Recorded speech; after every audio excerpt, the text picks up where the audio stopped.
बोलो बोलो भारत माता की जय जय जय जय जय भवानी, जय जय जय जय जय भवानी। आज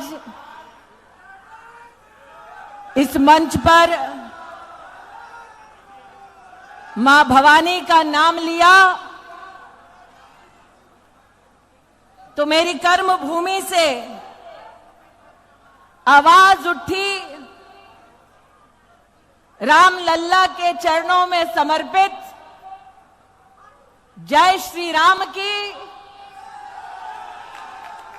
इसलिए आज इस युवा महासम्मेलन में एक एक राम भक्त से मेरा आग्रह है कि पूरी श्रद्धा के साथ बोले, सियावर रामचंद्र की। ये वो मंच है जिस पर जोश भी है, होश भी है। ये वो मंच है जो कामदार की मेहनत को सुसज्जित करता है। आज इस मंच की शोभा बढ़ाते वो व्यक्ति जिन्होंने महाराष्ट्र की इस पुण्य धरा पर मुझे संगठन में सेवा करने का अवसर दिया,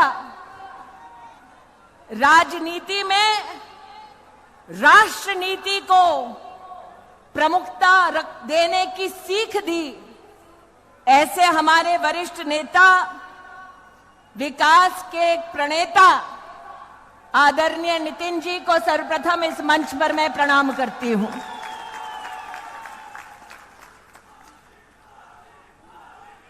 इस मंच पर आज मेरा सौभाग्य है कि जिस व्यक्ति के साथ युवा मोर्चा में संगठन के माध्यम से महाराष्ट्र के एक एक जिले, एक एक गांव तक काम करने का मौका मिला,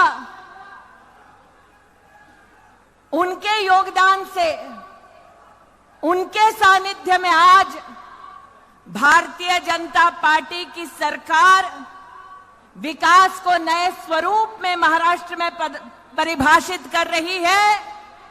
ऐसे पूर्व में युवा मोर्चा में मेरे साथी रहे आदरणीय देवेंद्र फडणवीस जी का भी इस मंच पर मैं अभिनंदन करती हूं।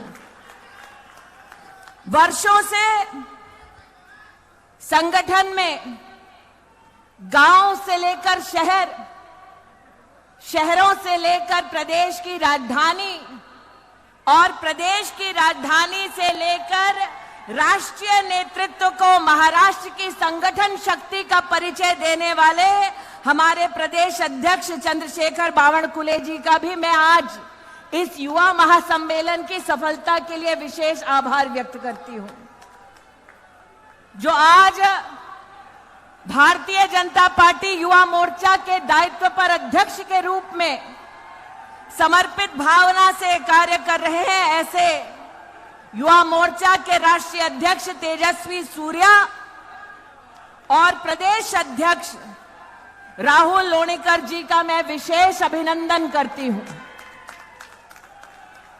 वैसे ये पहली बार होगा कि सार्वजनिक मंच पर मैंने किसी राहुल नामक व्यक्ति को शाबाशी दी होगी, लेकिन आज जब देवेंद्र जी भारत का विकास का नक्शा आप सबके सम्मुख प्रस्तुत कर रहे थे, तो मन में जो भावना उठी, नितिन जी आपकी अनुमति से उस भावना को आज शब्दों में व्यक्त करती हूं।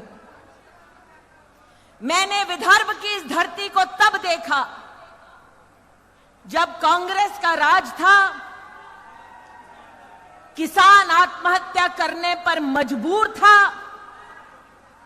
किसान की बहू बेटियां अपने जेवर बेचकर परिवार का पेट पालती थी, किसान परिवार के नौजवान अपने भविष्य की चिंता में दिन रात व्याकुल रहते थे। नितिन जी, मैं आज स्मरण करती हूं, तब आप प्रदेश में अध्यक्ष थे। आपने तब संगठन के माध्यम से सेवा को परिभाषित करते हुए अन्नदाता सुखी भव का एक एक कार्यकर्ता को लक्ष्य दिया था कि कार्यकर्ता अपने घर से, अपने साधनों से एक एक किसान परिवार का संरक्षण करे।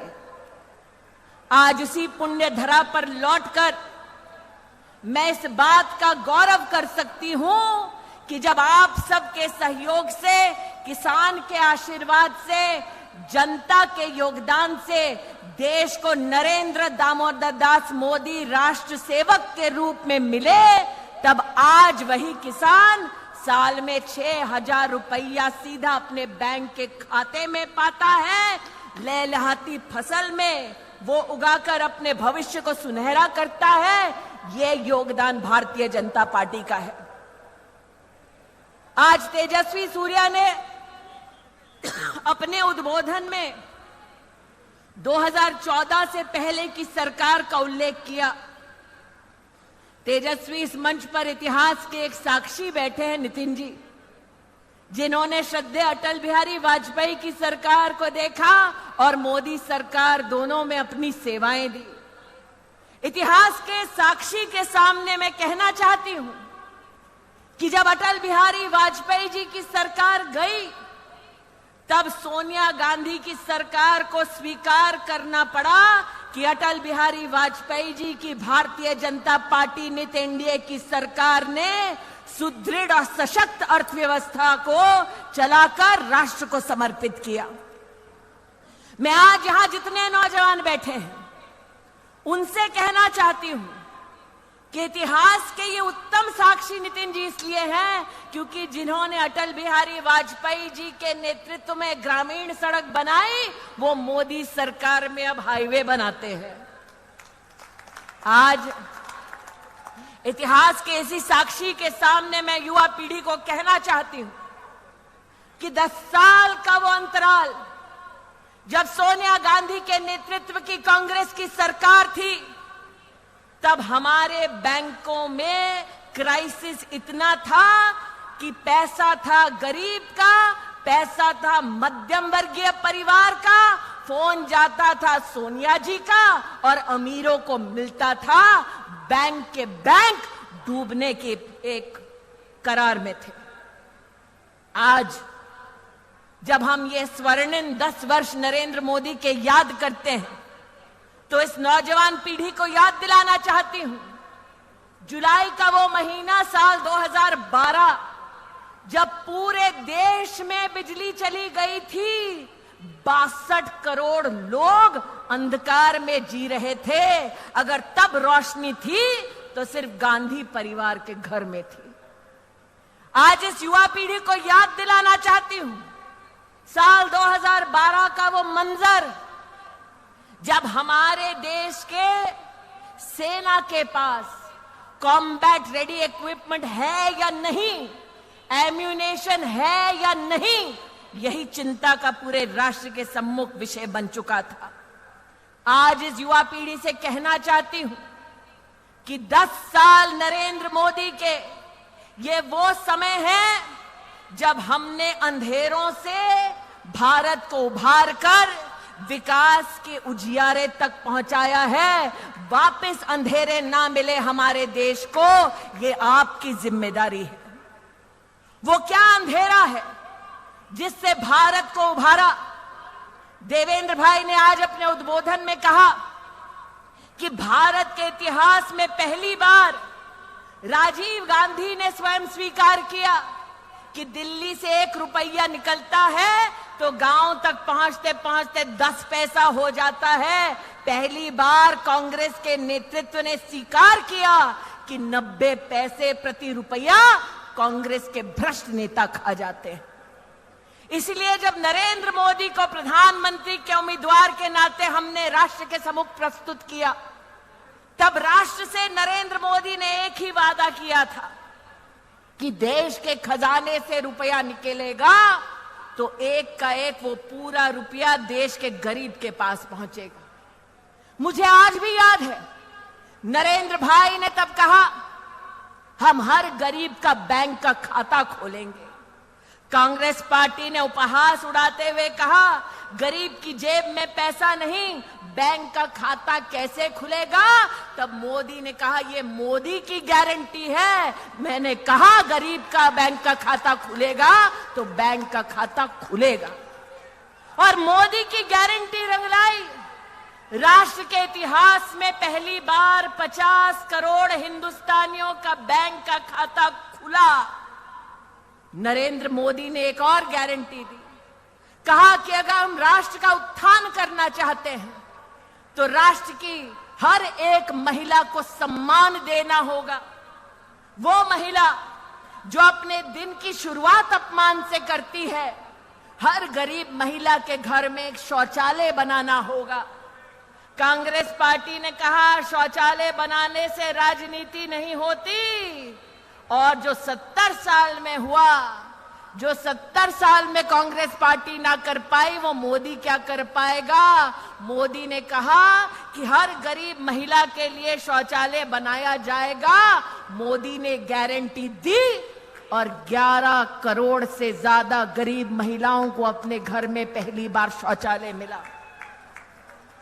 नितिन जी को याद है, देवेंद्र भाई को याद है, जब केंद्र में कांग्रेस की सरकार थी तब सरकार अपनी सत्ता में रहने का उत्सव बनाता था और एक एक मंत्री के पास 60,000 रुपये का भोजन का एक पूरा पैकेज जाता था। एक तरफ नितिन जी जैसा नेतृत्व जो गरीब किसान के लिए अन्नदाता सुखी भव नाम का कार्यक्रम चलाता, और दूसरी ओर कांग्रेस का नेतृत्व जो सत्ता में जनता को लूटने का उत्सव मनाता, 60,000 रुपये की डाइनिंग की थाली खाता। और आज मुझे इस बात का गौरव है कि गरीब को प्राथमिकता देते हुए 80 करोड़ नागरिकों को नरेंद्र मोदी पिछले 2.5 साल से मुफ्त का अनाज भेज रहे हैं। जब उन्होंने संकल्प लिया था तब कांग्रेस के नेताओं ने कहा था संभव नहीं है। हमने कहा था कि मोदी है तो ये भी मुमकिन है। मोदी की गारंटी रंग लाई और 2.5 साल तो मिला ही, आने वाला 5 साल भी 80 करोड़ नागरिक को मुफ्त अनाज देने वाली एक ही पार्टी है, भारतीय जनता पार्टी। नितिन जी को सुनने के लिए हम सब आतुर हैं, इसलिए मैं 2-3 बातें कहकर अपनी वाणी को विराम दूंगी। आज नितिन जी, देवेंद्र जी इस बात के भी साक्षी हैं। इस मंच पर बैठे कई ऐसे कार्यकर्ता मित्र, विधायक, सांसद ये अपने आंखों से प्रत्यक्ष देख चुके हैं कि भारतीय जनता पार्टी ने 3 अहम मुद्दे अपनी मैनिफेस्टो में रखे। एक, कि पूर्ण बहुमत मिलने के बाद धारा 370 हटाई जाएगी। मुझे आज भी याद है जब हमें पूर्ण बहुमत की सरकार बनाने का मौका मिला तो कुछ नेता जो कांग्रेस के गठबंधन के नेता थे, उन्होंने मोदी को चेतावनी दी कि अगर धारा 370 हटाने की कोशिश की तो खून की नदियां बह जाएंगी। मोदी डरने वालों में से नहीं। आपने पूर्ण बहुमत की सरकार बनाई, जो 70 साल में ना हुआ वो मोदी ने कर दिखाया। धारा 370 हटाया गया और कश्मीर से लेकर कन्याकुमारी राष्ट्र एक संविधान के सानिध्य में जुड़ा। जो धमकाते थे और कहते थे खून की नदियां बहेंगी, उनसे आज कहना चाहती हूं कि एक कतरा भी खून का नहीं बहा, क्योंकि मोदी है तो धारा 370 हटाना मुमकिन है। आज कार्यकर्ता के नाते मैं इस बात का गौरव करती हूं कि भारतीय जनता पार्टी ने अपनी मैनिफेस्टो में ये जनता को आश्वस्त किया था कि आप पूर्ण बहुमत की सरकार बनाइए। हम महिलाओं के लिए देश के संसद में 33% आरक्षण का बिल पारित करेंगे। नया संसद का भवन बना और जैसे लक्ष्मी का पूजन होता है वैसे संवैधानिक तौर पे लक्ष्मी स्वरूपा हर महिला का पूजन हुआ और 33% आरक्षण का बिल पारित हुआ। मुझे आज भी याद है, मैं और देवेंद्र जी विधानसभा के कई चुनावों में, नागपुर में, ग्रामीण अंचलों में जब प्रचार के लिए जाते, बावनकुले साहब आपके इलाके में भी जब आते तो सामने से कांग्रेस पार्टी के नेता हम पर कटाक्ष करते। जब हम बार बार हर गांव हर गली में कहते मंदिर वहीं बनाएंगे, वो कहते तारीख नहीं बताएंगे।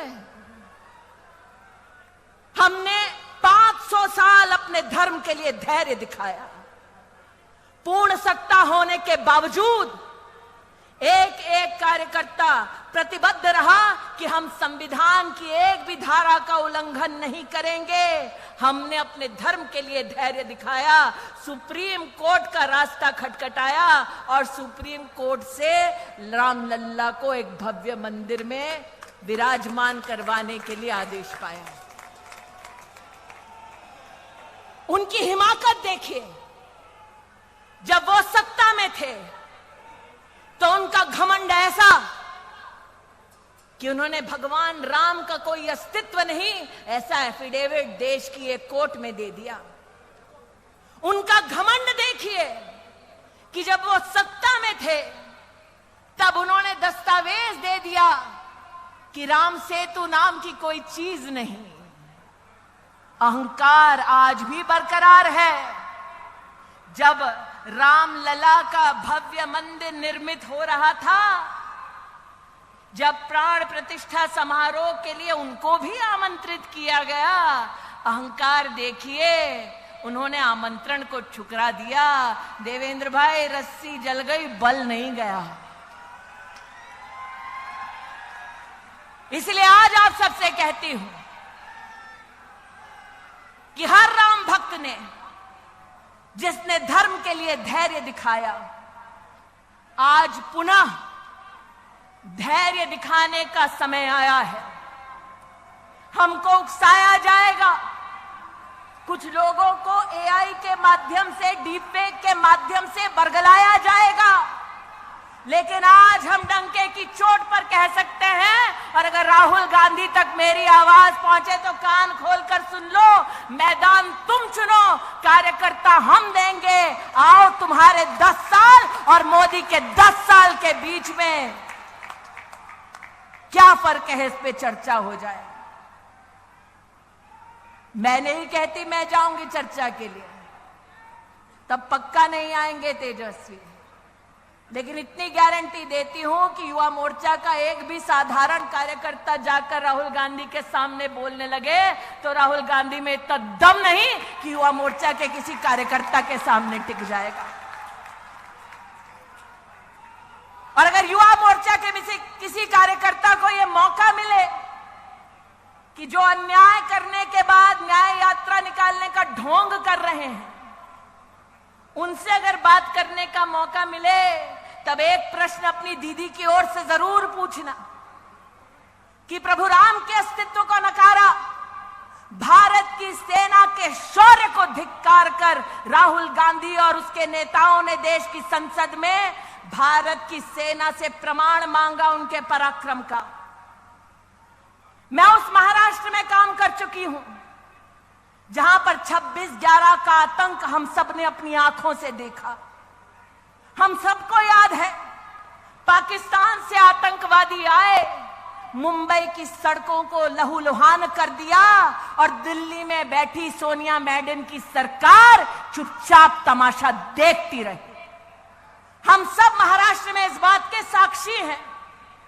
नितिन जी को याद होगा, गृह मंत्री को उस वक्त कांग्रेस की सरकार में कपड़े बदलने से और प्रेस कॉन्फ्रेंस करने से फुर्सत नहीं मिल रही थी और यहां पर जनता त्राहिमाम कर रही थी कि किसी को तो भेजो ताकि हमारी रक्षा हो सके। और उस शाम जब मुंबई लहूलुहान हो रही थी, तब मीडिया के माध्यम से पता चला कि कांग्रेस के युवराज किसी जश्न में शामिल थे।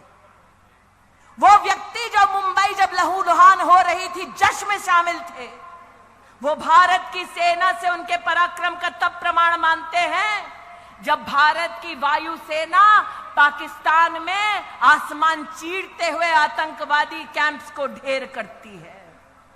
आज चाहती हूं उनसे पूछा जाए कि क्या यह संभव था जब कांग्रेस की सत्ता थी कि विंग कमांडर अभिनंदन को भारत की सरहद पर पाकिस्तान हाथ जोड़ते हुए वापस छोड़कर जाए? अरे ये 56 इंच की छाती वाला है जिसने 56 घंटे में विंग कमांडर अभिनंदन को भेजा।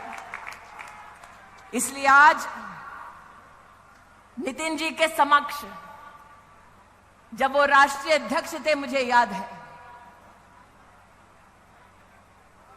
कि सोनिया गांधी की सरकार के खिलाफ जितने मोर्चे हुए, जितने लोगों ने बलिदान दिए, राजबाला को नहीं भूलूंगी जो रामलीला मैदान में मौत के घाट उतारी गई क्योंकि उसने सोनिया गांधी के भ्रष्टाचार के खिलाफ आवाज उठाई थी।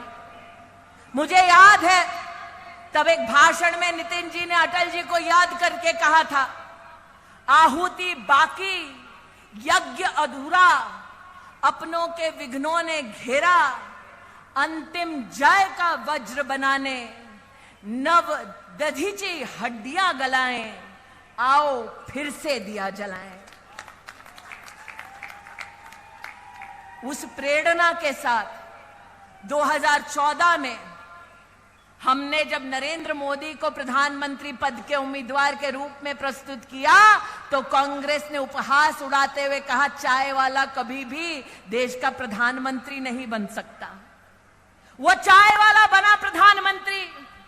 और आज मुझे इस बात का दुख है कि 10 साल प्रधान सेवक के नाते इस परिवार के लिए जो वो भारत कहते हैं, उस परिवार के लिए जूझते जूझते, परिश्रम करते करते आज राजनीति के उस पड़ाव पर पहुंचे हैं जहां इंडिया अलायंस के एक चारा चोर ने यह कहा कि मोदी का कोई परिवार नहीं। आज बड़ी विनम्रता से उस चारा चोर तक अगर नागपुर से आवाज जाए, महाराष्ट्र की, तो कहना चाहती हूं, हम हैं मोदी का परिवार, ये नौजवान है मोदी का परिवार। बोलो उससे, कौन है मोदी का परिवार? कौन है मोदी का परिवार? कौन है मोदी का परिवार? अरे जिसका परिवार 140 करोड़ का है, उसका बाल भी बांका नहीं हो पाएगा।